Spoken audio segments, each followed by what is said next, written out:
अरे इंस्पेक्टर साहब, आप कब आए? बैठिए ना। नहीं शुक्रिया अहमद साहब, बैठने का टाइम नहीं है। कुछ पता चला कि हिना को किसने मारा है? पता चला है तभी तो हाजिर हुए हैं। तो बताइए ना। यकीनन उसके किसी दुश्मन ने मारा होगा। क्यों? ये भी तो हो सकता है कि उसके किसी अपने ने मारा। अपना? अपना कौन? बात यह अहमद साहब कि हिना की गाड़ी से हमें एक गन मिली है जिसपे हिना के अलावा किसी और के भी फिंगरप्रिंट्स हैं। अच्छा, किसके फिंगरप्रिंट्स हैं? ये बात अभी साबित नहीं हो सकी है। और गाड़ी के अंदर किसी और के खून के धब्बे भी हैं। ऐसा लगता है जैसे कत्ल करने वाला भी जख्मी हुआ है। लेकिन बात कुछ समझ में नहीं आई। आपने तो कहा था कि कत्ल किसी राइफल से हुआ है। जी, गोली तो राइफल से चलाई गई थी और हमें यह भी पता चल चुका है कि वो राइफल किसकी है और इस वक्त कहाँ है। अच्छा, ये अच्छा हुआ कि आपको ये पता चल गया, वरना मैं तो समझा था कि आप फिर किसी बेगुनाह को गिरफ्तार करने आ गए।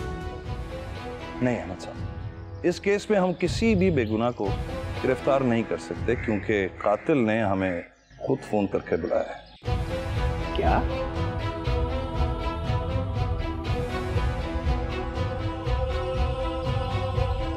सर ये राइफल भी मिली अंदर से।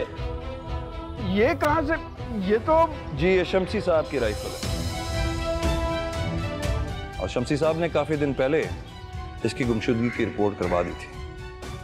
अहमद साहब, आपकी बेटी ने तस्लीम किया है कि ये राइफल उसने शमसी साहब के घर से चुराई।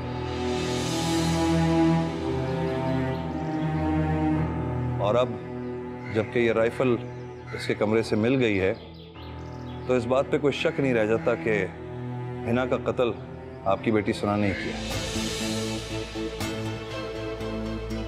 नहीं इंस्पेक्टर साहब, ये बिल्कुल गलत है।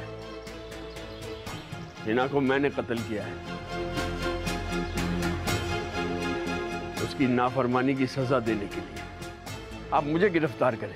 कानून मफरूजों पर डिपेंड नहीं करता, उसे सबूत चाहिए होता है और सबूत के मुताबिक आपकी बेटी सना ही हिना की कातिल है।